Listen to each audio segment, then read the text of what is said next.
This is the Instant Speed Podcast brought to you by kfabecards.com.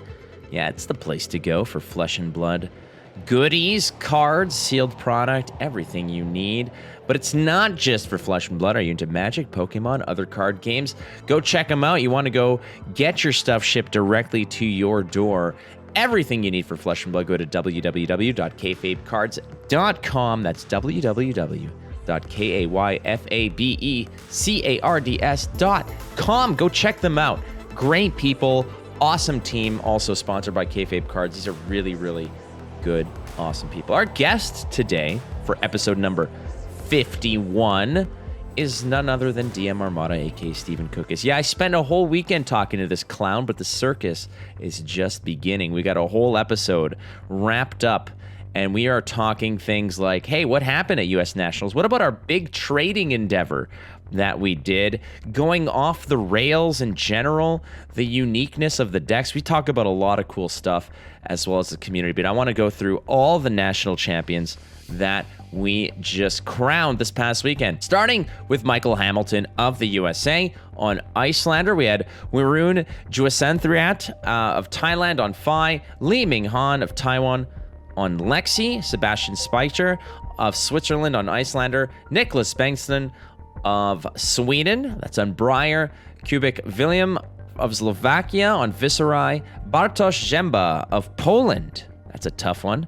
Tough field. Poland's nasty, baby. They came to play. That's Bartosz was on Briar. Richard Anthony Bustamante of the Philippines on Oldham. We have some dude named Matt Rogers. Never heard of him. Of New Zealand winning on Oldham. Ryan Porter of Ireland on Viserai. Junio Antono of Indonesia on Viserai as well. Pudding Tom of Hong Kong on Briar. George Melisakis of Greece, Icelander. Danny Anderson of Denmark on Oldham. And finally, Glenn Van Rooy of Belgium on Briar. A wonderful, wonderful weekend of tournaments, decks, festivities. A great time, and Worlds is the next one, friends. But between that, we got the Fall Brawl going down in the weekend of October 22nd, 23rd in Columbus, Ohio. You got to check this out. Go to realmgamingnetwork.com. You have to check this out because the Fall Brawl is a battle hardened. I will be there. I'll be casting. There's after hours, quote unquote after hours, speakeasy. There's a cosplay contest. There's an alpha draft raffle that you can get in on. So go check it out. Get the pre-order in for the playmat. Get in on the alpha draft raffle. If you win that raffle, you are in that alpha draft for free. It's not winning a raffle for an opportunity to buy in. You are in.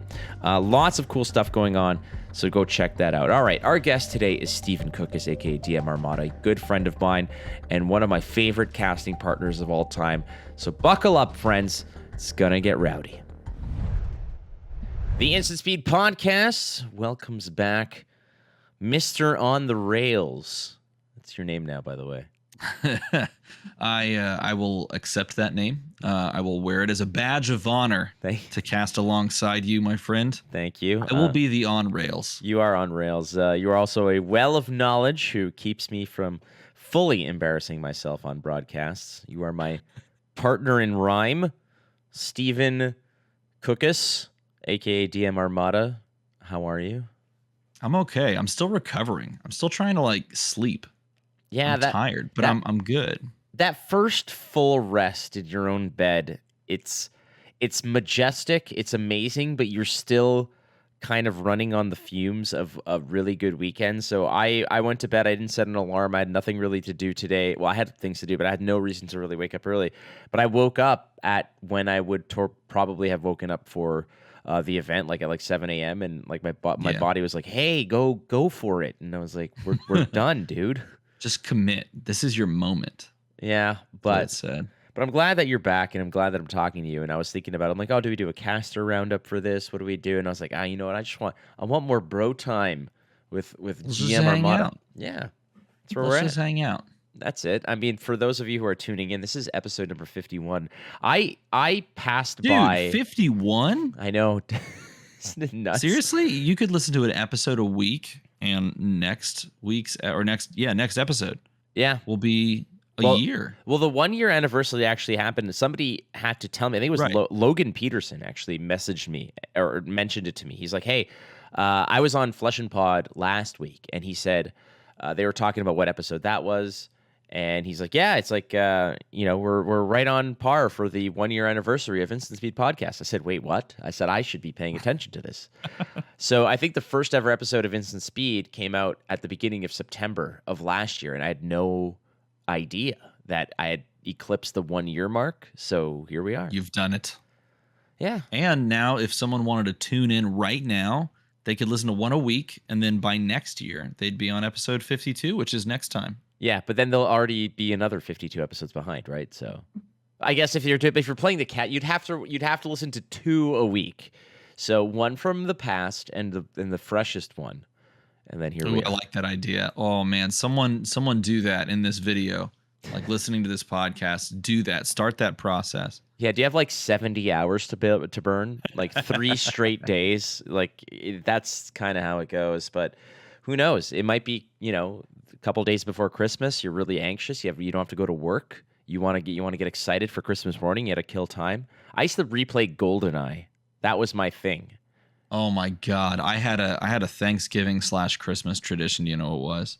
It was at GoldenEye. No, it wasn't. I would set up the GameCube. Okay. I'd set the GameCube up. Well, let's be honest. It was already set up. I mean, come on. It never came down. Never. But I would dust off the old copy of Metroid Prime, boot up my first save state, which was the save state that I kind of worked through and then got stuck on a point. And then I would literally try to figure out what I was doing when I got stuck, try to figure out unsuccessfully why I was stuck. And then it just devolved into running around the map and just absolutely enjoying the atmosphere. So and I did that for like 7 years. And then I accidentally discovered what I had done wrong and beat the game that year. And I was like, this is the worst moment because the tradition was over. I had finished the save state. I mean, if you're happy to have a tradition of frustration and disappointment and constant, that incomplete feeling, then fine. That's in fact, disappointment and frustration is most of my Thanksgivings. But that's usually on account of seeing family all the time. I love them very much, is what I'll say. Yikes! They're not listening to episode 51 of the Instant Speed Podcast, are they? I don't think they're listening to any. My dad still thinks that I'm on the radio. That's what he tells people. I mean, you can be. When I drive in the mornings, sometimes I listen to Flake. Oh, it's the same thing. I guess. Yeah. I mean, you listened to me for 3 straight days, and that's what we're going to be talking about on this episode, actually, is the USA Nationals. And just the overall atmosphere, the whole shebang. And what I particularly liked about this is that we got to actually just be a duo for the entire thing. That was sick. It was Tannen and Brian, and then there was basically the sideshow, which was us, and that's what they doubled down on for the entire run. And for what I would prefer, that's usually what I try to canvas for. I always say that building chemistry and having like a reliable duo that people can know what they're getting from. I think that's something that I've always liked, and that's how I've always operated. And we've done the rotating casting crew, and not that I don't mind it. Like I love everybody I work for or work for. Tannen maybe a little less. That's my weekly dig at Tannen. There has to be one every week, but doing it this way, I preferred it this way.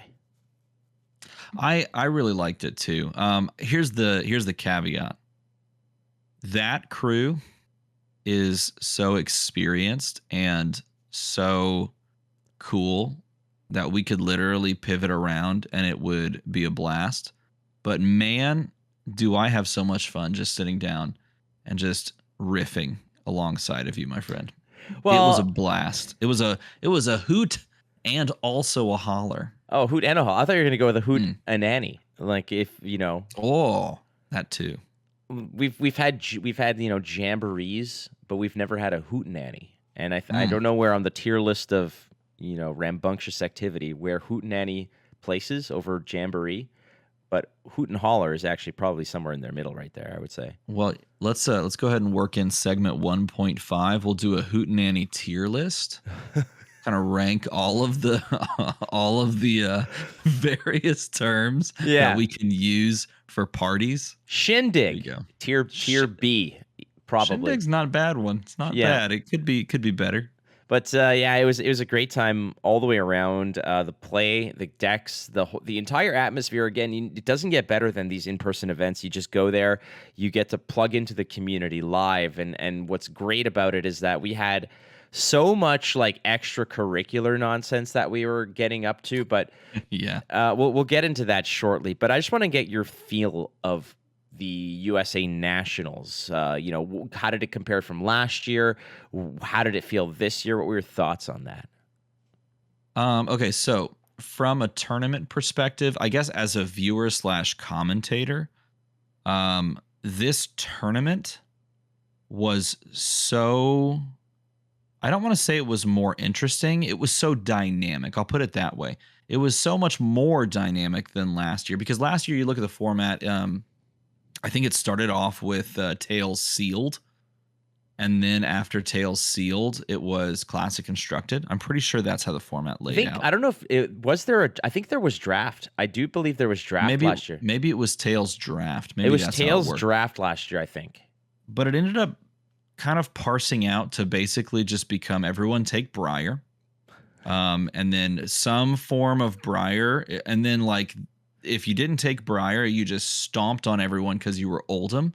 And then everyone was crossing their fingers for Lexi to be good, and she wasn't. And so that's how that portion played out. And then you go this year and you look at how Dynasty plays out, and I don't think it plays out as cookie cutter. And I think the games that we got to watch on stream were actually incredibly dynamic and back and forth. And I know there's a lot of people that don't necessarily like Uprising as a format for draft or whatever, but I would gladly watch those games again, because maybe we just lucked out and got some really great games, but it was incredibly back and forth and really interesting. So I thoroughly enjoyed that. And then how in the world can you tell me that the Classic Constructed games that we watched and commentated were not some of the best games you've ever seen? Like I can't help but just want to go back and rewatch those games because they were so incredible. I rewatched the Brian versus Michael, the Icelander mirror in the semifinals, the one that went went the distance. I think it was like a 70 or 75-minute game. We watched that, or I rewatched that actually today, because I was like, I want to get back into that mindset. I knew that you were going to be on the show today. I was like, okay, let's get back into that one. And there was no grindier, greasier game, in my opinion, than that one. And besides the fact that, of course, there was a lot of, there's a lot of jokes that were being thrown back and forth. The one that I love the most, and we'll play the clip, but you know which one it is because I put it on there, was where you basically jammed out some of the name game, like the word game that we were playing, and I was like, oh, that's a good one. And I'm like, was that submitted? And you're like, oh no. And then I said, well, we'll play the clip right now. Yeah, there you go. So people can get a good listen to it. A Rhinar versus a Dorinthia, you know that when it's your turn, you have the full runway. You've got clearance for landing. In this case, there are all kinds of threats that are buzzing around. I mean, look at the board. I mean, the board is mostly obfuscated. I tried to use it. I almost got away with saying it just smoothly. But it is. The board is so unintelligible if you're not sure what's going on and what all of these pieces are doing. It is obfuscated. You're welcome, Jessica. Hold on. Are people actually giving us the definitions with the words that they're tweeting at us? I know that one. Okay, well, pardon me. I know. It's inconceivable that I would know all of these sorry. things. You're welcome, Jeremy. Inconceivable. Steven, you strike me as the person who applauds when a plane lands. How dare you? That hurt me to my core. Sorry. Oh, what a repugnant comment you made just now. Well, I don't even know what that is. I can understand that. Man, so I think you posted on Twitter, you were like, hey, we should collect words and throw them in a hat. And we had talked about that at a previous calling, I think. We had considered that opportunity and never pulled the trigger on it back then. But I messaged you after I saw your tweet, and I was like, I am serious about this name game. I have a hat. It is packed. We'll just need to, I have some paper and a pen. We're going to do this thing. And you were like, good, I've already got the words. And so we sat down before our first round together, and we just went through the list of words, found the ones that we felt we could say on camera without immediately being flagged, delisted, removed, and fired on the spot. And then we put them into a hat and we just started firing them off. And unfortunately, the very first word that we got was a word that I could not for the life of me remember what it meant. And we even looked it up. It was the one word we looked up beforehand. And I unfortunately pulled that one, and still to this day regret my life decision. It wasn't corporeal, but I think it was like crepidance, crepuscular. Crepuscular. So I think that sounds about right. And to everybody who submitted the words, like, bless your souls. You have a lot of creativity and clearly a thesaurus nearby, but there were some very odd words that were selected. But yeah, I mean, the games and like the one I was talking about, Brian versus Michael, the Icelander mirror was such a chess match and again, when you go into the top 8, there's no time limits. So people, they were taking their time. It was a very convoluted, layered match to navigate for both players. Yeah. Which ultimately kind of, dragged it out for a long time. But I was watching rewatching the VOD, and even chat was really into it. And there's some comments of like, oh my God, we're about to eclipse an hour, but people were right into it. And in typical Twitch chat fashion, everybody's like, oh, Michael can't win. There's no way Michael can win. And then it's like, you fools, I know the future. But that match particularly was one hell of a ride. It was. I think that's the cool thing about specifically Wizard mirrors, because they actually play out like that, where both players sort of posture for position. And if one player thinks about overextending, but then they think about it for a little longer, they realize, okay, if I overextend, then they can, take advantage and gain more card advantage, and then everything swings.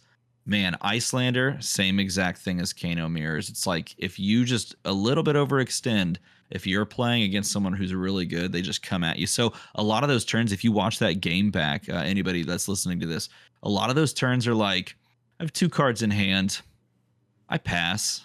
It's because it's like if they don't pass, they could just overextend, and then your opponent just punishes you for like 12 and then has all the tempo. And that, it sounds really boring, but it is so tense when they're sitting there thinking, could I maybe do it? And you're like, holy, don't do it. Don't just pass the turn. Because that's like oftentimes the right play in the mirror. There's a game of chicken that's played, and I learned this one all too well in draft, where picking up an Icelander deck or playing against an Icelander, where you're like you have all the control, but at certain points you're like, I have to pass here with either an action point or some other stuff I can do, because if I don't, and they do have something, and I have all my cards on the table, I am toast. So yeah.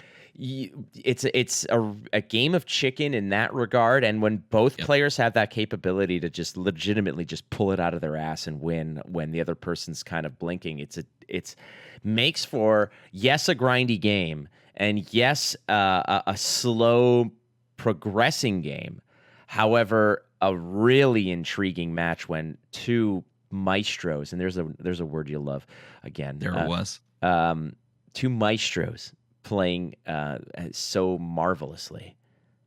It was a really good match. And the last 2 turns are like fit that to a T, because it looks like the non-Michael Hamilton Icelander player, whose name eludes me for a moment. Brian. It's Brian. It was Brian. Brian actually messaged me today, and he's like, hey, I know you might not know me or whatnot, but I just want to say I rewatched the match, and you and Steven were hilarious, which frankly I think we were, but yeah, that's right, we crushed that. We absolutely did. He's like, I was like dying laughing watching it, but you also he also said that we gave the match like it's justice in terms of allowing people to know what's going on. And I have to give you a lot of credit for this, if not most, like 97.32% of the credit for this, because of your sheer knowledge of how wizards can pop off and what they can do. I legitimately sometimes I sit there and I'm just in awe of what you're capable of, Steven. You are the wizard. Well, I appreciate that. I'm a facsimile of a wizard, is what I really am. I'm just like I'm a wizard stand-in. Like I'm the copy of the wizard. What really is crazy about that matchup was how close it was at the end. Like there were so many ways that Brian just closes that game out.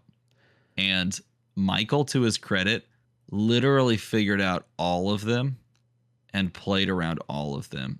And it was mind-boggling. And we got to cast that game. How cool is that? It was cool. Michael is some sort of Cylon or something. Like he's computing at a different level than other people. Totally. He's the Hangover meme where he's like calculating all the stuff behind him. You know? Well, hey, listen. Ultimately, the whole weekend had exceptional gameplay all the way through. Daniel Rutkowski on FI, who Daniel messaged me also, which is just to say that he was very grateful for how we presented the game. Or he tweeted actually and said, "Hey, thank you so much." Yeah, I saw that tweet. Yeah, and I had to give him props here. And this is something that a lot of players don't need to do. But there was a situation where I think the game had went. Remember, the game had went to time. We were calling his match in Swiss, and the game went to time. When, as per the rules, if the game goes to time, you are no longer allowed to concede. It's just the way to go. And he was already a lock for the number 1 seed, and he put up his hands and said, "If you strike me down, I'll become more powerful than you could possibly imagine." And that's what happened. Right. And then he force ghosted. And then everyone looked around in abject horror because someone in real life actually just disappeared. It was a weird moment on stream, but we were able to kind of maintain that moment. We just cut back. No one even was the wiser. No, none were the wiser. The beauty of this entire tournament is, I had this discussion. I recorded the stack today as well, and I was talking with Logan, and one of the statements that I proposed to him was, I said, "This is the best meta there has ever been," and he agreed, and I have to agree as well. Yeah, that resolves. 100% resolves. It is by far. In fact, I think I'm supposed to sit down and make a video on that exact topic after we're done hanging out, because it is by far the best meta that we have ever seen. Period. End of story. What I want to dig into, though, is when you're evaluating what the best meta is, usually, I don't know if you can hear that. Somebody's is very proud that they have a motorcycle right outside my window. Good for you. Wow. Thank you, sir. That's amazing. Yeah. But what people, when they assess what a good or bad meta is, typically the good or bad metas are often very much evaluated by the fact of how many decks are winning tournaments or viable. And in this case, viability is not even the question. It's just sheer threat to win a tournament. It's there's been so many, and one of the stats that Logan told me, which I was very surprised by, and it may have been said on the broadcast perhaps, but ultimately we saw what the meta shakedown was in terms of how many heroes were registered, how many made it to day 2. But what Logan told me was, of the 16 heroes that are currently legal, maybe you can take a guess at this. How many of them do you think have top 8'd a nationals? Top 8'd? Yeah. All but 2. All but 1. Okay, so Levia has top 8'd? Levia has top 8'd. Yeah. So not Bolton then. Bolton has top 8'd. Oh, really? Bolton has. Yes. Well, look, I didn't fact check. I trust Logan, but there is only one hero that did not make a top 8, and I could be proven wrong here. Katsu. Ah, Katsu, yeah. Which, he exists. Did you know that? Well, what Logan said, and it's actually a really good point, is that he said, why would you struggle to connect the dots on like a combo line when Fi just does it for free, you know? Yeah. So I forgot Katsu exists. That's sad. Yeah. Man, I'm sorry. What does he need to sort of kick back? Like, I think that what sucks about it is that he's like my favorite hero, or was for a long time.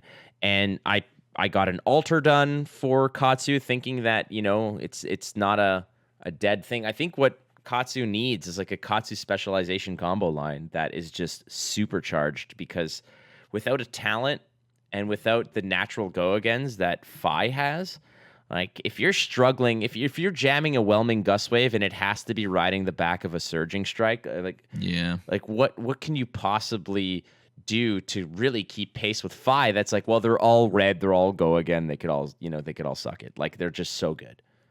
Yeah, I don't know. So like I would very much say that they gave Katsu the 100 wins type line because that's so easy to just tutor out, and it's also just easy to fit into the deck. You just play all the 100 wins you want, but it just doesn't like go the distance. It doesn't threaten a ton, and yeah, you can go like all the big combo and then play the Winds of Eternity at the end. And do you really care? I mean, it kind of reminds it's like refill in the deck, and you're like, maybe if this was a fatigue hero, but it's the same thing with his like actual combo line with like Lord of Wind. It's like, yeah, it shuffles all the other ones back in the deck, and you're like, I'm dead anyway. So yeah, it's kind of sad, right? It's gotta have, I think, 100 wins combo deck. I think there's something there, but like you said, the like Winds of Eternity finisher, which is basically, okay, cool, we can do this again. But unless there's a really strong cap off, like the payout for Lord of Winds is that you get to throw cards out of your graveyard and to beef up the final attack, and by then typically you're thinking that your opponent is kind of out of block, so you just go and finish the job. I think that if the 100 wins line, when I saw 100 wins, I was like, this is going to be good. I think that this is great. Natural go against.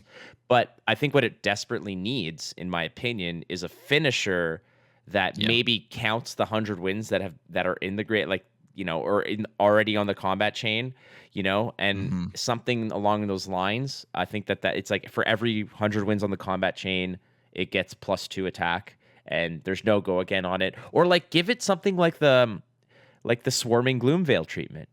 Like if there's one on the thing, it gets +2. If there's another, it gets dominate, and if there's like 3 on hit, your opponent discards like 2 cards or something like that. Like, dude, just do the Benji thing and make a Spring Tidings that just draws cards based on the number of 100 wins. Yeah, that would be sick, man. Like, if there's X number of 100 wins, draw X cards.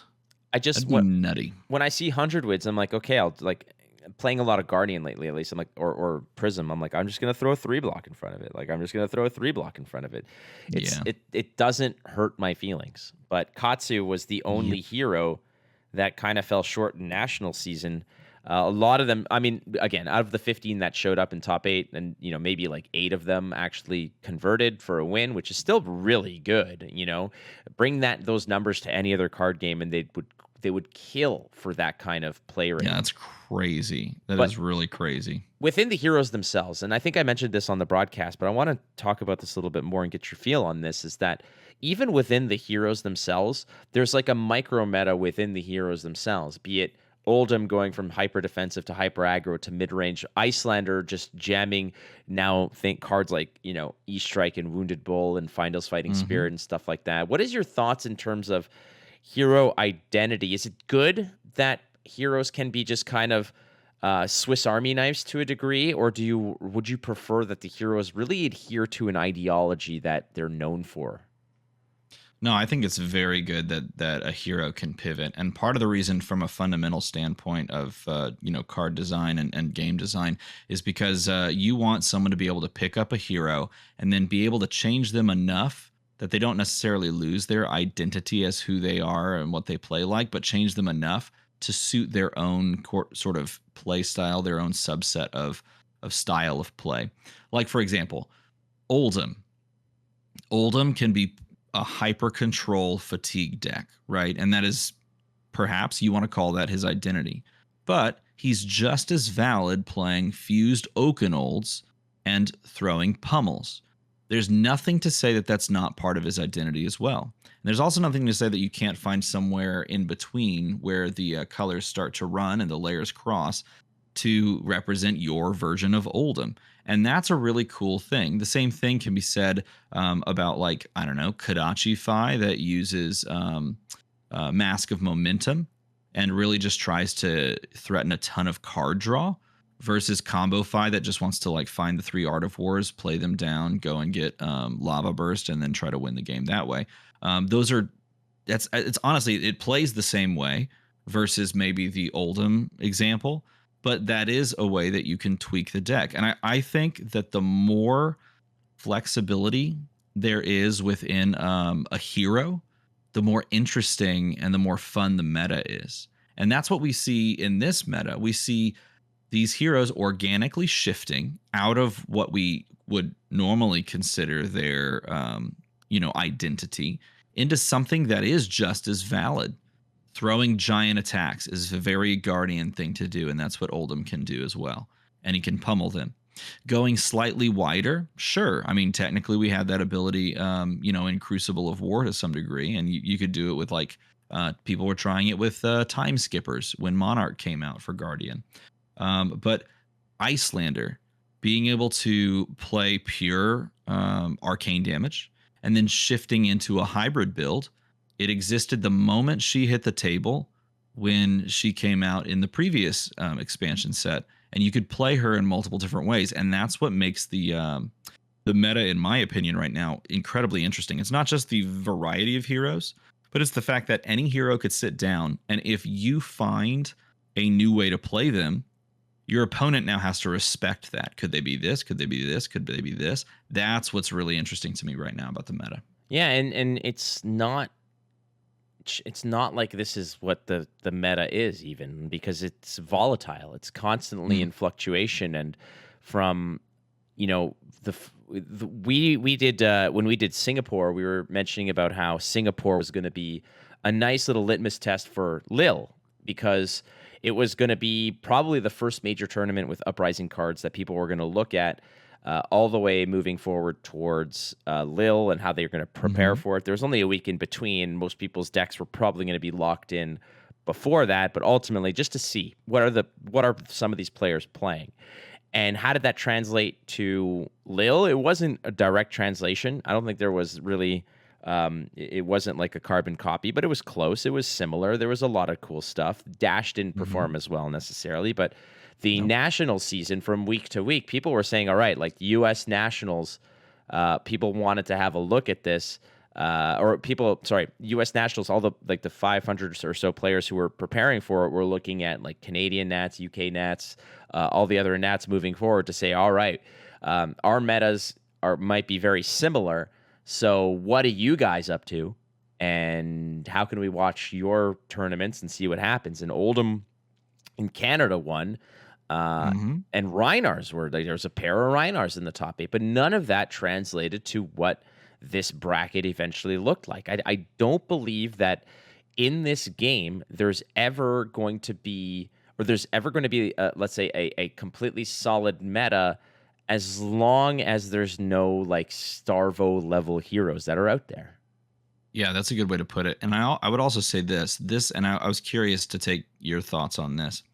I feel as though this meta is allowed to exist to some degree because Prism was able to rotate, and that pushed everything in flux. Because aggro decks were very strong, or were advantageous into Prism. Like there's this thought that like, okay, these aggro decks could maybe go toe-to-toe with Prism, and they also were strong into these other things. And oh, by the way, there's these other heroes that are pushed down and kind of held in check by Prism. But I feel as though, because, and this is only one of the reasons, of course, but because Prism moves out of the limelight and into LL, there's more opportunity for other decks to iterate. And when there's more opportunity for iteration, that causes other decks to change. And then you combine that with like 3 new heroes, and that leads to this whole new landscape, I think. What do you think from that perspective as far as Prism is concerned? Well, Prism, I feel, Prism was good on her own. And the issue with Prism, I find, is that she was more of an authority against other major decks that were problematic. It was weird because I thought that the Aura build Prism was certainly beatable. You had to have the right thing to do. You could blast past it in like as fast as you can go, and if you stumbled or you eventually kind of lost your way, then it was problematic because the first 4 or 5 turns of Prism does is establish auras, and if you just ignore her, then it turns into like, okay, well, I can give 3 cards to blocking and then attack you for extra value. Prism, I think, was a necessary evil, and ultimately, I truly believed at the time, and this is something that Dave Rude put me on and really convinced me of, and that when Prism was gone, the meta was going to be problematic. But here we are, and the meta is probably in the healthiest state it's been. And Dave Rude is an exceptionally talented player and mind in the game. But I think that I think he missed the mark on that, and I take responsibility for that as well, because I was convinced that that was the case as well. And moving forward, like I mentioned, without this gigantic monument of a deck that Starvo was, where Starvo was basically like the foundation of what the meta was, and you had to build on top of it. You had to adjust to it, and whether you lean on this pillar or you're worried about this pillar or whatnot, you were constantly standing on that foundation. Without that, it doesn't matter what's going on, because things will change. It's the ground that you're on isn't sturdy, so you'll have to find new footing, and whether that footing's in control, aggro, mid-range combo, whatever, it could be different decks, it could be whatever. And I think that the meta game right now is in such a fascinating state, and this is where I think, in all honesty, Dynasty might be one of the most pivotal and important sets to come out in a while, because if it does tinker with this or disturb this very fragile balance and shift that's going on, then that could really derail the momentum of the game in a really healthy state. It's an interesting consideration. From the perspective of it possibly shifting things, I think it would be a poor set if it didn't make changes right to the meta. But I think the overlying question that you're probably positing is whether or not we still have parity across all of these different heroes, and like the ability for these heroes to go toe to toe, versus one deck just sort of rising because of something very powerful, or some archetype that rises because of something very powerful in this set. I think that's going to be a really interesting question. I think you're very much right, but I do think that it is going to fundamentally shift, because that's kind of what the set's designed to do. Is it's designed to give heroes new things to try and new things to do within the game that they can't do currently, or that they couldn't do to the same degree currently. The question becomes, do they print another, Swarming Gloomveil, or Spoils of War back in Crucible of War, and in that supplemental set was just a nutty card, super crazy, super powerful. Or do they find their balance of giving powerful cards while also allowing for either existing cards, previously printed cards, or cards within that set to create that natural balance and buoyancy, so we keep this ability to play just about any hero that you want alive. Like, Swarming Gloomveil is a great card. Don't get me wrong; it's a very strong card. I remember listening to while Brian Gottlieb was casting and just mentioning about some of the very impactful cards that came out of Everfest. Swarming Gloomveil being one of the most impactful ones, but it's not a meta-defining card by any means. Like, think about it this way: Briar is more so defined right now by Channel Mount Heroic than it is by Swarming Gloomveil. It's more defined by that driving force, and obviously, for sure. So I think that if Dynasty comes out with let's say Dorinthia gets a Swarming Gloomveil-esque type thing, that'll propel Dorinthia to the top of the heap. The one thing that I also really love about this game is that just because you pick up a list, it does not make you an expert in by any means. That's for sure true. And you could be good at the game.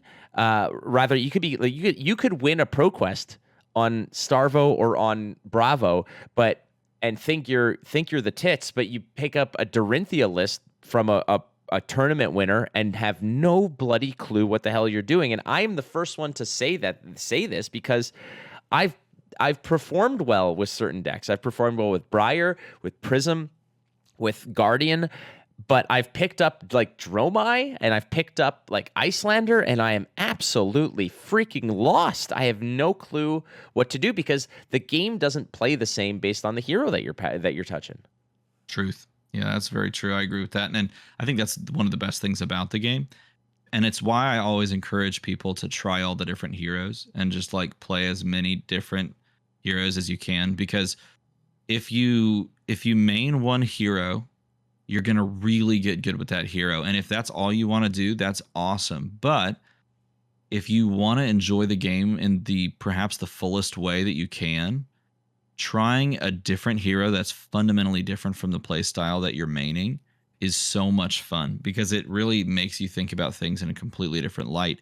And it'll also pay off if you're really trying to be competitive, because it kind of forces you to see the matchup from the other perspective in a way that you wouldn't when you normally just play into it. But yeah, picking up like a Dromai, for example, if you've only ever played, I don't know, Bravo, picking up a Dromai is very foreign and it is incredibly daunting and just like complete mind shift. Same thing's true if you pick up a wizard. Oh, pick up Kano and then just like fumble the cards around on the table and die in 2 turns and be like, what even just happened? That was literally my experience when I put together the Kano deck at an armory the first time I played Kano. so you were a victim before you were a fan, is what you're saying?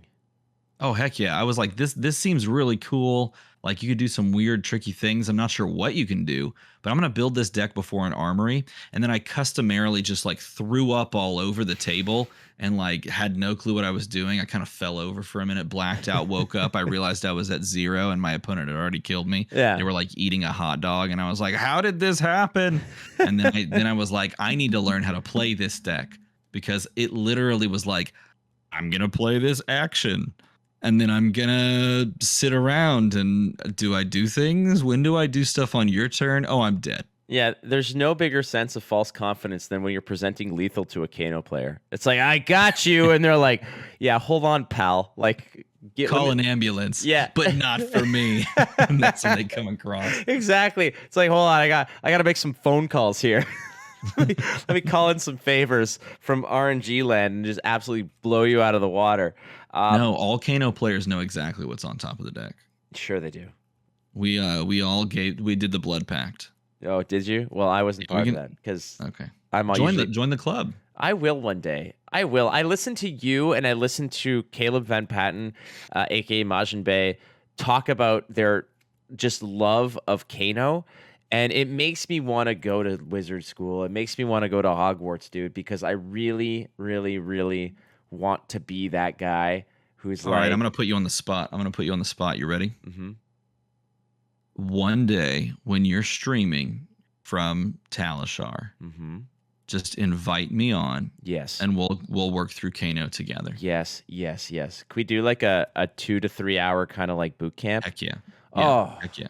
You legend, please. That actually makes me happy. If I wasn't actually leaving tomorrow, so we're recording this on September 27th, a Tuesday. I leave for Las Vegas. I got home yesterday from Charlotte. I'm going to probably see the same customs agent who hasn't even finished his shift yet, going through customs again. I'm going to Vegas for my buddy's bachelor party. I'm back on Saturday, but when I know that I'm going to need some time to rest, and it's going to be probably just jamming some games, but I will likely need to have you riding shotgun explaining to me all the I need you in your physical and your corporeal state. That's right, you do. Damn right. That's right. So I have in my hand a whole bunch of foil flakeouts. Can you explain to me what this whole trade mission was? Because this was a big element and a big part, and I have to give so much love to the community who just embraced this whole mission, and they were not there to get like a sick deal. They were there to support the mission and the fun of the entire thing. And a lot of people scored some really cool stuff from us, but talk to us. They actually did. We may have given away too many good things towards the end of that. We had some sick stuff, everybody. Look, I'll just start by saying, by the end of it all, we had some really good stuff. So here's how this all worked. I thought on Friday, I was kind of just like walking around. I was like, you know what I could do? I could go, and this is a video idea that I had, and I was going to execute it a while back and never got to.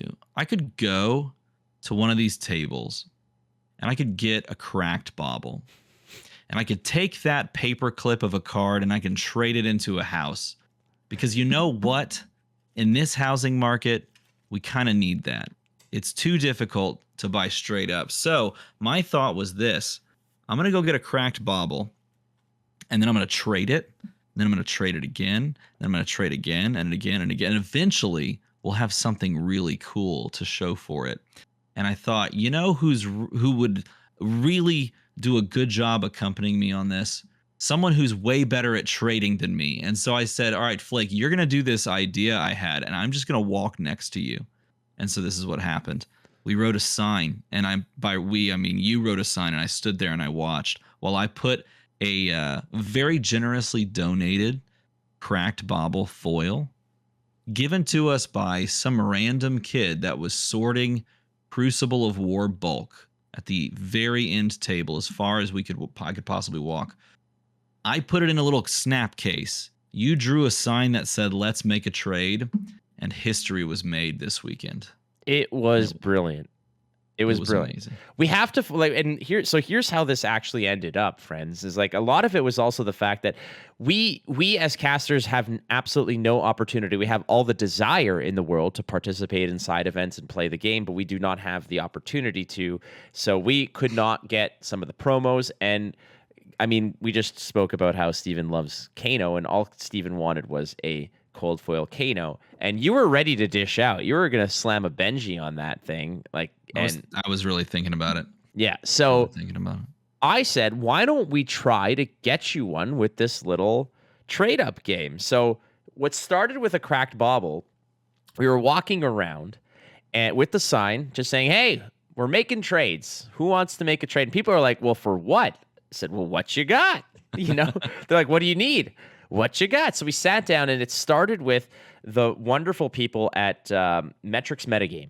They gave us tokens, those beautiful metallic resource tokens that are engraved with their logo on it and everything. They gave us a pair of those They were like this one. They're kind of like this one, made from metal FAB tokens, except they have a custom one. I don't have it on me. Do you have yours? Mine is with so I'm currently sorting the stuff that I took home with me, and it's on my coffee table. I don't want to get up and get it because it's just bad radio. But so just picture this, except it's silver, and it's got a blue like background decorated like filigree, and it looks incredible. Okay, so just that, we got two of those.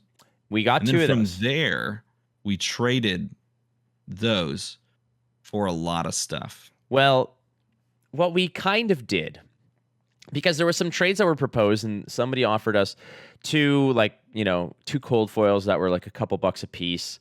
And we're like, all right. And then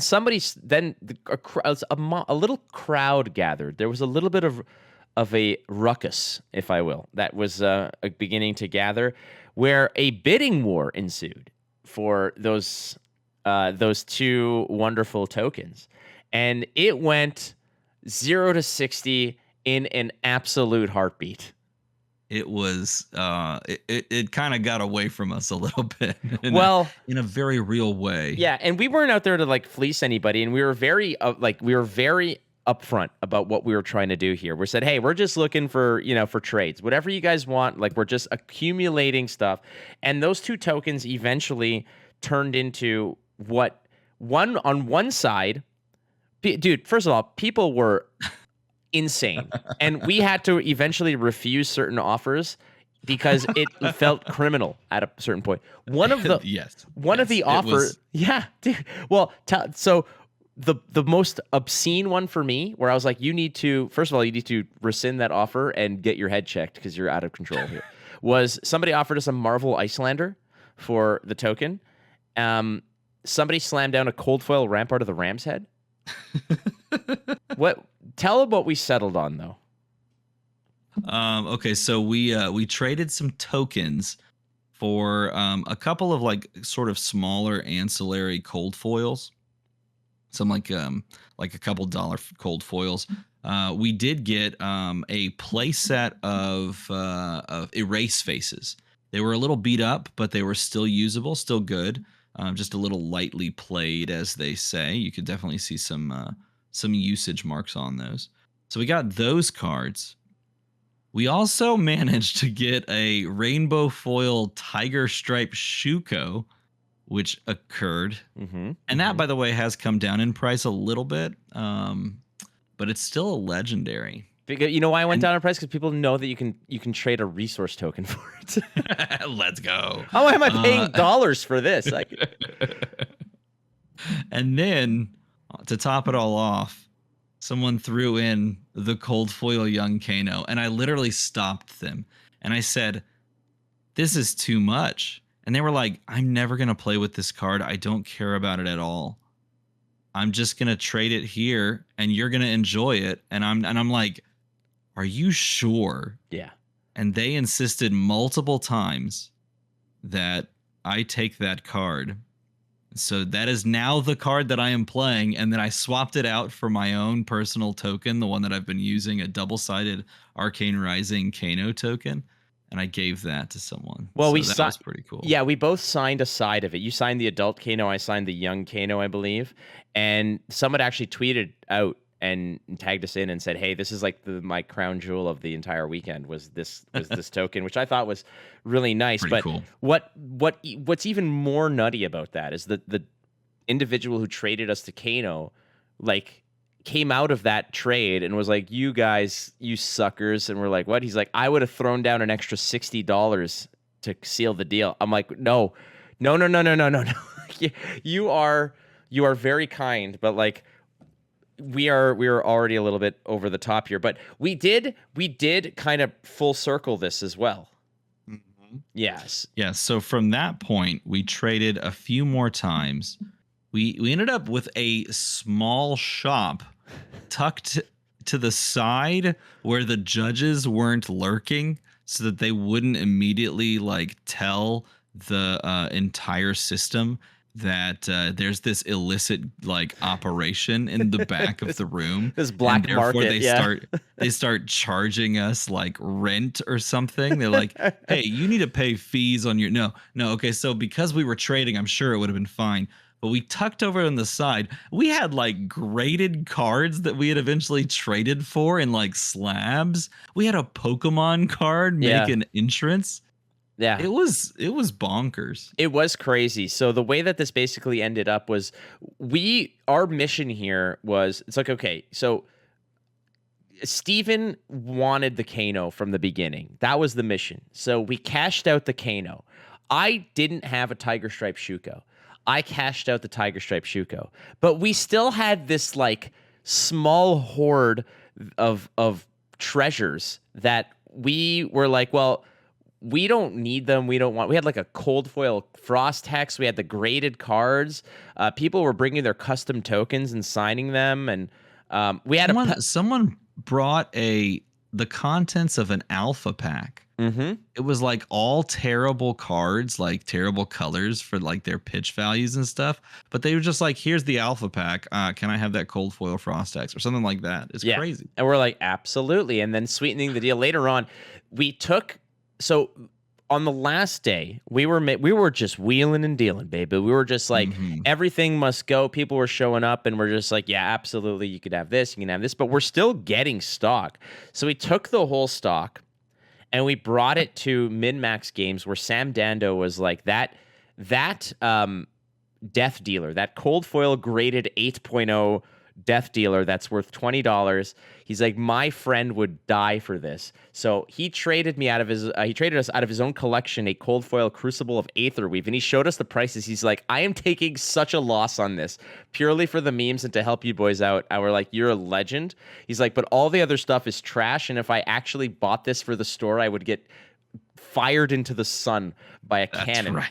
So we traded the rest of the stock to Keith from Realm Gaming, And Keith gave us 2 sealed boxes of Uprising. And the whole mission, ladies and gentlemen, was that we wanted to find this kid who started it all off with that one cracked bauble. And we wanted to go give him the sealed Uprising to say, hey, you trusted us. You started this off. Here's your reward. You now traded a cracked bauble for a sealed box of Uprising. Congratulations. We canvassed the freaking thing like we were detectives in the 70s. There was a literal, there was a guy that was hanging out with us for a bit who literally like ran the room multiple times, and I ran the other way, and we tried to find this kid and it was unfortunate that it was on Sunday because I think they had literally just left to try and get back because of school night, of course. And and so unfortunately we did not find the kid, not through lack of effort. And if you're out there, kid, listening to this Instant Speed podcast, contact one of us and I will give you a box right now. I was going to say, if you are listening to this, if you are the cracked bobble kid, and that's your new nickname, by the way. God, that's a cool nickname. CBK, that's you. If you're out there, CBK, get in touch with us because we want to reward you with something. Armada's going to hook you up with a box. I'll send you something as well. I've got some goodies that I can send you. If you're out there, we want to reward your good faith and your generosity with us. And to everybody else who participated, y'all are the real MVPs because there were people out there who were just like, I'll give you this foil majestic if you just sign these tokens for us. Which, first of all, have you ever reconciled how odd it is when people ask you for an autograph? No, and I sometimes I'll go to one of these events and the first person that does it, I'll stop and I'll have to remember how I sign an autograph because it's not like I go home and I'm just like, oh, today I signed 28 autographs. It's like some random person out of nowhere comes and is like, could you sign this? And I'm like, I think so. Hold on, let me review. I do these letters and then after I sat next to you and signed these things, I started taking things that you do on signatures, and now I'm just doing that. So I'm slowly evolving this whole signature thing, but it is so surreal. It is, and we appreciate it, and it's always so flattering. And again, if you've signed something for me, and it was hilarious too. And also, right. Every time I signed a card, you would, whatever the hell I wrote on it, you would write something silly and stupid next to it. That was just in like complete contrast to what I was saying. We are now a duo. We are a pair. That's the way it should be. Are we? I need to just play off of like the sincerity and like the kindness that you have towards others to just be completely sarcastic and non sequitur.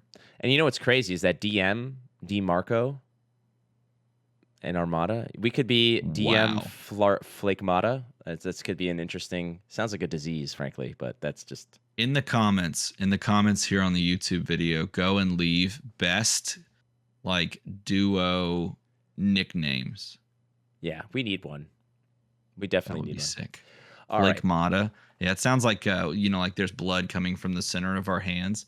But it's just very flaky instead, like irritating. It's like really nasty eczema. Perfect. That's what it's people not want. It's not nearly stigmata. It's just like it's the beginnings of it, right? So, what's your favorite moment? We're gonna wrap this up before we go to the this viewer submitted question. But what's your favorite moment, or memory, or thought, or reflecting upon the weekend? There's so much that goes on. Is there something? It doesn't have to be the number one, but one that sticks out in your mind. Ooh, that's a good one. Favorite moment. There's a lot that stick out to me. I think one of the ones that sticks out to me was after all was said and done, just sitting down and cracking a box of WTR and drafting. And then just like joking about like what everybody did while they drafted. Because it was totally just us. And it was like, we just did that. From the camera perspective, the two of us getting to sit down and actually do the finals was so fun because it was that moment where it's like, okay, these two bozos have taken control of the station. They're not letting the professionals sit back down.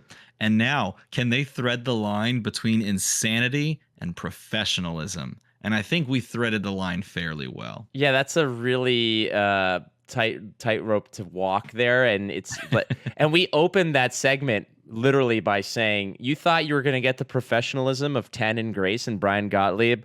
U-turn. Welcome to the circus, boys. Yeah, that's kind of how that went. Overall, I got to say, like, nothing makes my heart fuller than these events, seeing the players.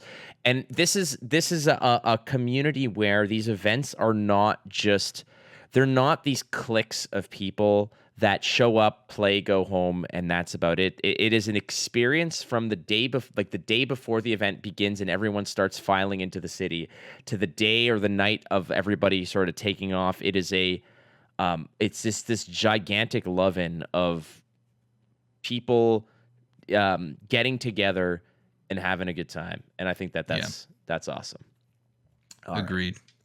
All right, so we are going to go to the Go Again segment. Something I think that Stephen, you're well aware of. We will be right back with these words from BCW Supplies. Instant Speed is proudly supported by BCW Supplies. If you need protection for your cards, be it sleeves, deck boxes, storage, organizational tools, or hey, are you a comic book collector, a coin collector? BCW Supplies has your hookup. Use the code ISP10. Get 10% off all of your orders. Go to bcwsupplies.com. BCW, protect, store, display. All right, it is time for Go Again with Stephen Cookus, aka DM Armada, or MD Flarmada. We'll figure that out. Again, put it in the comments, whatever you guys think we should be called. All right, questions from the community, starting with from Discord. From the ISP Discord, this is from Cook Sensei saying, with the calculated spoiling of Yoji's hero abilities seemingly pointing to PvE, what are your speculations on PvE and LSS's support for it? Speculations. Well, they have said that it's going to be their flagship casual format for like players and LGSs and things like that. So that's not speculation. If I have to give some speculation, I think it's going to be a system wherein you could perhaps it's like an armory kit setup where they mail out to the LGS like this system that you could play through. And what I would really love to see is that if you clear an event, something like that, you get spoils from that. So like, let's say you play through a campaign with your friends. Well, they send out X numbers of promos to go with it, and then you get that promo to like take home and play with. I think that would be really sick. Do I think they'll do that? Maybe, because what if you run out of promos? But man, would that be cool if like you have this like dungeon run and at the end of it you actually get something that you can play with in game along like in the next campaign. That would be pretty rad. Absolutely rad. I like that. This one from Dave at DGTCG saying, how many heroes do you think will be in Dynasty? Oh, this is a good question. 7.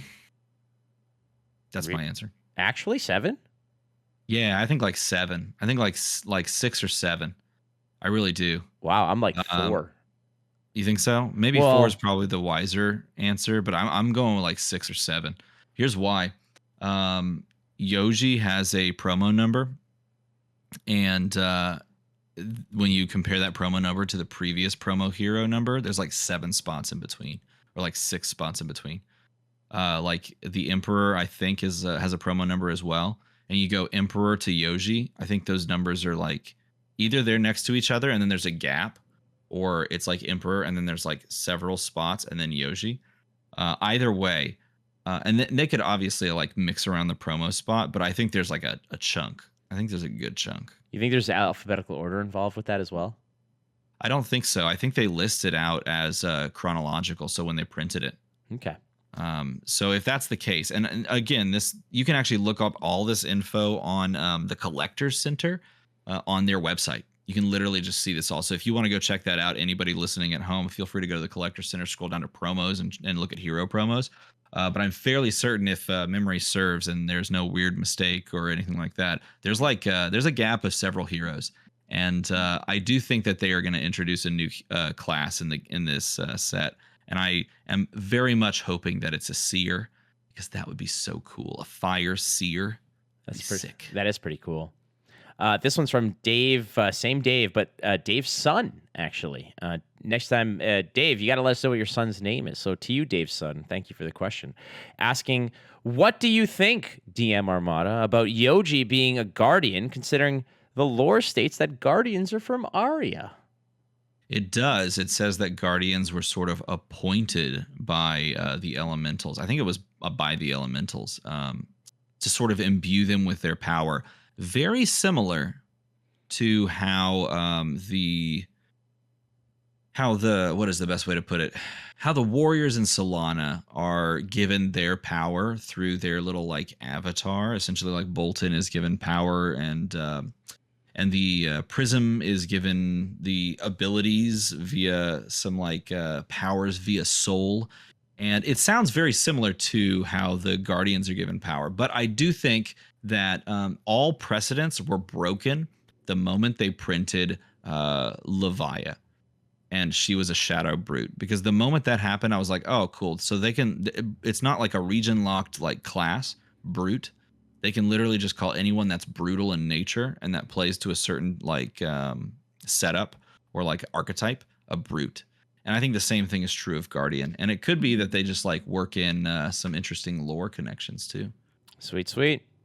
This one is from Pat Shot, Pat Smashgood of the Combat Chain podcast. Good person, good friend. Asking, all right, energy, how? Is it caffeine? Are you just riding the high all the way through? Are you immediately collapsing the moment the headset comes off? Is it drugs? These are that one ended quite sharply, but yeah. It's not drugs. At least it's not for me. I can't speak to anybody else. Is it caffeine? I mean, I will tell you this. One of the days where we started the commentary off, maybe it was Sunday that we started on. No, I think it was Saturday. I had not actually taken a single sip of coffee, and I could not for the life of me have thought of a worse job that I did casting a game than that one. I made like 3 different like errors like back to back to back, and so definitely caffeine. It's definitely caffeine. And yes, I do also crash the moment that we stop the day. That's kind of how it goes as well. It's incredible because it's not something conscious. I think that occurs. I am so in love with this vocation, this passion of mine of being able to cast card games and broadcast, that the second that the headset goes on and somebody's whispering in your ear like, okay, 10 seconds to live, and I'm like, yeah, you just get you're just filled with the Phoenix Flame, baby. It just like enters your body. So if that's the same feeling you have, that's what I have. But you're right, because after the event, it's kind of like you kind of make this pact with the devil where you're like, all right, if you grant me this strength for like the next 9 to 10 hours, you can use my body as a playground after this and just rent it out to the worst people ever. And that's basically what happens, because as soon as it's over and you're putting your stuff in your bag and you're coming down off that high, and you're like, all of a sudden you're like, oh damn, now I'm actually really hungry, I'm really tired, and all you want to do is go to dinner. But then you leave the booth and you see people like, hey, do you want to draft? And you're like, I kind of do. I kind of want to draft. No, see, I'm the other way. Like I'll have that exact same experience, but I don't want to go to dinner. I want to play the game first, and then I want to go to my hotel, just lay in the bed, and then just spoonful like mac and cheese, like in every, like I'm just literally just eating just tons of mac and cheese by myself, because I just spent like mind-numbing hours talking to the camera. And now it's time to just like, okay, me and maybe 3 to 5 friends, just find takeout somewhere, sit in a room, put stupid things on the TV, and then make jokes. That is my favorite way to end a day, because like just going out and like the loud restaurants, like that doesn't necessarily do it for me. I'm much more like, let's just get 4 people together and just go eat something. No, you're not wrong. Like, for example, that last meal we had, the ramen, like that was just, it was so good. It was just a 4-pack of us. Well, there was there was like 9 of us. There was several others at the sort of the table. They couldn't seat us all, but just the 4 of us sitting there, me, you, Elaine, and Jim, eating ramen and yeah. after a long thing, and then we cracking packs at the Heck yeah, ramen table. That's the way to do it, in my opinion. I am so much more of an introvert than I am an extrovert that I'll take that every single time. But you're right, and like the problem is that I want to see everybody, and like everybody lives in different areas of the world, and these are one of those opportunities where we all come together. So I want to take advantage of that, Yeah. but you're not wrong, and this is why it's really such when everybody's kind of in the same hotel, you can do that. Like Yes. you just hook up in the same room, you jam the TV on, everyone's just kind of chilling out. You like order a pizza or two, and like you're just sitting there. Like as much as I love going out, everyone's like, oh, Flaky, you can organize another karaoke or you can do this. It's like, I want to, but you have to understand at the same time, I am just absolutely drained, like completely freaking drained, but Yeah. it's tough. And I feel bad about it sometimes because I have to decline offers of people wanting to do stuff. I want to do it all. I just don't have it. I don't have it in me. So to answer your question, Pat, it's adrenaline and passion that gets us through the actual work day, like the actual going live, for me at least. But once that headset, Coffee. That's it. tons of it. But once that's done, once the lights are off, you deflate, and it's tough sometimes, but you get through it. Yeah. Next one is from Choik. I'm sorry if I'm pronouncing this incorrectly. At CHUI_K. Now that we have established well-known players, what should the next steps be in order to give them star status? Should LSS and tournament organizers bring the hype around the players? This was a question that was starting to get popular, I don't know, like 9 months ago, I feel. Like as more and more callings were firing off and more people were sort of making a name for themselves, I feel like that same question was being asked in a lot of different avenues. I think I was on the fence about it because in one scenario, I like the idea that players don't have to be these stars that have to put up results, and that literally they can just continue to be players that are just really freaking good and that you've heard of and that you've watched before, but that aren't like paraded around more so than what they are, which is like great players at a game that you really love. But I also like the idea of celebrating, I'll put it that way, of celebrating their greatness when they show up to one of these events. So like, for example, a Michael Hamilton, you can sing the accolades of Michael Hamilton now because he's written this storyline of wins. So you can make a graphic, you can talk about how, he's coming to this event and, he has these big finishes. I'm okay with that. I like that. I don't know if I would push it too terribly far, though. And I think that's the interesting conversation point, is like how far you actually push it, because eventually you start deifying a person. And I don't think you necessarily want to put someone on a pedestal that high. Well, especially if it's, it's not like like they're choosing that aspect of it. They are working towards success, and this is just kind of an offshoot. I know that I've spoken to James recently after Pro Tour, and we were just chatting about things like the emergence of players that people can root for, or players that people can frankly root against. There are players out there that have fans and have people that are actively rooting for them to lose. And for some players out there, they don't care. Like for every Matt Folks or Tarek Patel or player that really can move the needle when it comes to personality and absorbing the fanfare, the stardom, the interviews, that kind of aspect of it. There's going to be someone like Isaac Crute who absolutely dummies the field, but wants nothing to do with that part of it. And I totally get that. And that's not because these people don't have personalities, because I've hung out and I've been around Isaac a lot, and I'm friends with him, and I'm friends with his friends that he spends a lot of time with, and has a very great personality.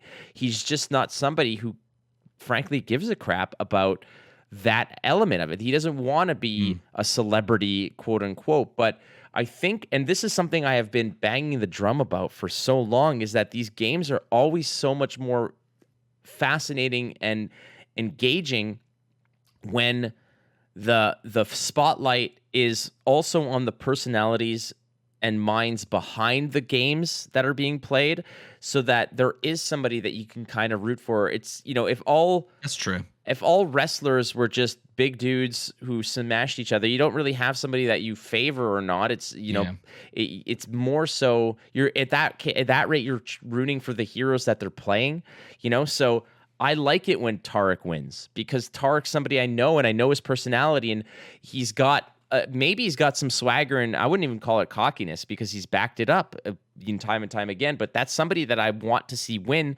because of how engaged he is with the community about, harboring the great conversations, sharing his knowledge, but also going out there and saying, I'm just going to whoop your asses. Like, that's what I do. And you gotta be a fan of it. But this on the other side of the coin, there are people, for instance, like Matt Folks, who are who is arguably one of the best players in the world, who have people who are actively not necessarily a fan of his, but he's still out there crushing face and doing it the right way. And you're like, wow. Like, so I think that's healthy for the game, for personalities to be celebrated alongside the gameplay.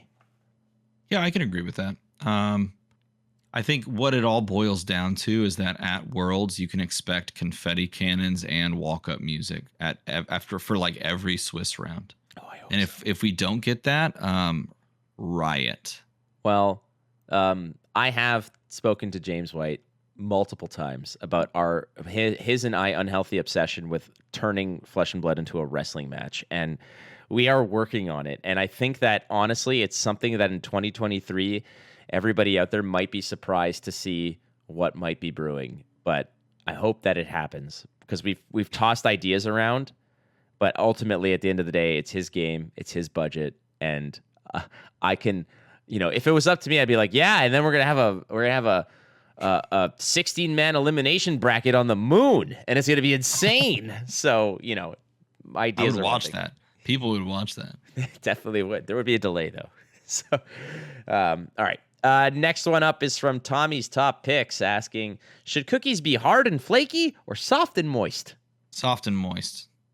Easy. It's not even a question. No, it's not a question either. Here's really the way that you play it.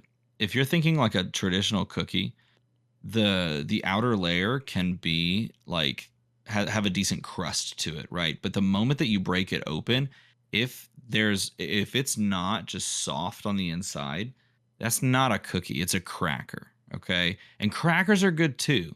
Like, those little cookies, quote unquote, they give you, the Biscoff cookies they give you on planes. Yeah. They're like, they're very cinnamony. They're very like spiced. Like, those are great crackers. Those are great wafers. That's not a cookie in my mind. So for me, I'm all about the soft and moist. I have a theory that the reason they give you those, or they're constantly stocked on planes, is that if the plane ditches in water, they're there to absorb it as it funnels into the plane, so you have extra time to evacuate. Dude, no, unpopular opinion. Those things are actually really good. I have a big box of them in my pantry. Yes. I bust them out from time to time, and I just literally drink coffee and have one of those Biscoff. They call them cookies, and it seems insulting to me to keep using that term, but have one of those Biscoff cookies with coffee, change your life. Right in there, next to the Metamucil in your life insurance policy. That's Definitely. right. Easily. That's right. Hey, the word moist was in there. Mm-hmm. Yeah, we figured that one out. Easy.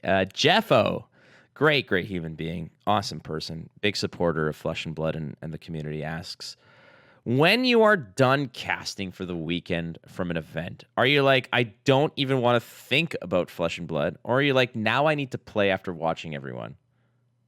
That one every time, and twice when the games are as good as they were this past weekend.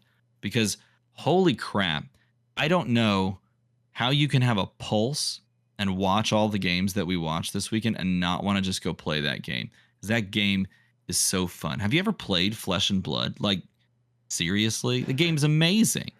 And then watching all of the games, and you're just like, I want to do that. And so then you try to find people to play with you, and people are like leaving the hall, and they're like, we're closing in 15 minutes. And you're like, quick, make your last pick. Okay, it's on pack 3. Come on, quick, we're drafting. That's literally how we ended the event. That's basically it. I didn't block around Pummel because I wanted to attack back and finish a game right after the day was ended because the venue was closing. And I'm like, well, I got to win. So, to answer your question, Jeff, I am thinking about playing while I'm casting. Like, you're straight up. You are. You absolutely are. You're watching the game being played at a high level, and then suddenly you're just when Armada and I are done our match, we we emerge from the cave, the curtain, and we just see everybody playing, trading, buying, opening packs, having a good time. And I'm like, do I have time to, like, if the match is like a 50-minute thing, an hour thing, do I have time to just like enter, let's say, a sealed and just make a deck and play one game and then concede the rest? I did that. Oh, I did that last year at Nationals because I had an extended break because it was a break that ran into lunch. I straight up joined a sealed pod because I was just so wanting to play. And you know what? I got one game in, I won the game, and then I conceded. Oh no, I can't concede. I dropped from the tournament, and then I went back to casting. Yeah, that's Straight how up it goes. Jeff, dude, when I got home yesterday, I landed, got home, and 2 hours later fired up a stream of Talishar and said, let's try some Sift Bravo. Like some Earthlord Bounty Sift Bravo shenanigans that I saw Craig Krempels play at Nationals. Let's do that because I haven't played. I played one game of Blitz as Reinar in the WTR draft that was sponsored by DM Armada, and we did that, and after that we were gone. And I was like, I saw a lot of it. It's like going to the zoo, but you're watching other people ride the animals. And I'm like, what the hell? I can't even do that. Like, here I am watching it. Like, I want, like, put me on that rhinoceros right now. So don't do that. I don't think that's ever allowed. No. You should not encourage people to go to the zoo and ride the animals. Look, next time you're at a zoo, just take the initiative. Ride the animals. Don't say that. There you go, Jeff. Some kid's gonna be listening. The cracked bobble kid's gonna be like, not only am I gonna tell him I was the cracked bobble kid, I'm also going to the zoo and I'm gonna go see that tiger right over there. Yeah, that's all I need to know is that the cracked bobble kid's been identified. Oh yeah, where was he? Oh, he was gored by a rhino. Like, no, we don't need to hear that. All right, last questions from me. And I asked this one to a few people because it's so terribly true. What is harder? Is it harder to day 2 Nationals, or is it harder to organize dinner for 8 people? Oh, dude. I think they are equally difficult, but I'm going to go with the figure out dinner for 8 people. Because even when you day 2 Nationals, there's like people in your corner. But the moment you make the wrong choice for dinner, everybody hates you. Everybody, I'm like, I wanted wings. Well, I wanted this. Well, I wanted that. Well, fine, we'll settle for here. And everyone's like, I thought we're over in that one, aren't we? I still have the cup. I'll just go put it down, I guess. No, we're over here now. Yeah. No, that's the problem. And like what I've noticed now is like, oh, you know what? I'm here for 3-4 days. I'm gonna have dinners a few times.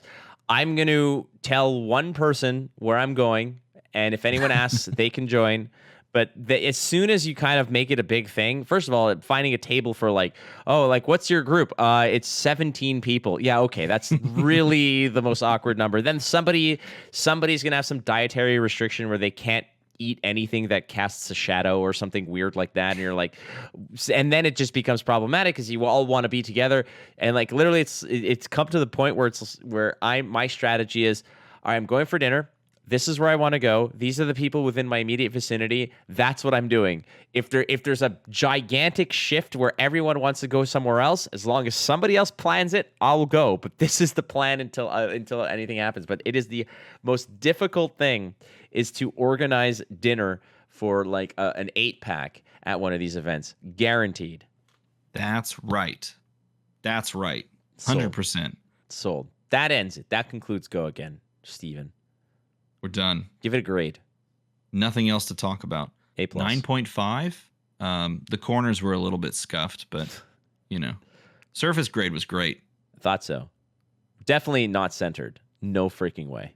No, we're a little bit off. That's okay. For sure. Well, The way it should be. Stephen Cookus, aka DM Armada, it is always my pride and joy to have you on the show. This is your 4th appearance, I think. That's crazy. Yeah. Psycho. 4 appearances. Is there anybody that's been on more? Tannen, I think's done 3. Matt Rogers. Oh, I'm running loops around that clown. Yeah, Matt Rogers. Matt Rogers has got a 3-pack going on. There's a few out there. Tarek's done a bunch. Just people that I really love and trust and just want to talk to. This is literally just my way of saying I just want to talk to you. So welcome aboard. Thank you so much for doing this. And tell the world where they can digest more DM Armada. You can go to youtube.com/DM Armada, and I need to go sit down and make a video because I haven't posted one since before Nats. But once I post it, you'll be able to watch it, and we'd be together. It'd be fantastic. You can also check me out on Twitter at Armada_DM because someone decided that they wanted to be DM Armada before me. Clowns. And I still can't let that go. I do have Instagram. Just wanted to share that. Wonderful. There it is. Yeah, I have that. That's Perfect. a thing that I once set up. It was great. Maybe Adam Levine will send you a DM and ask you out or something. That could exist in this world. That could conceivably happen. Possibly. All right, friends. Mm-hmm. Thank you so much, as always, for listening to the Instant Speak podcast. Thank you to our sponsors, BCW Supplies and KFAB Cards. To our wonderful patrons, you guys are incredible. Thank you so, so much. Don't forget you're not losing if you're learning to keep playing the game. You might win. You might freaking win. Incredible. Catch you next time on Instant Speak. Well, I work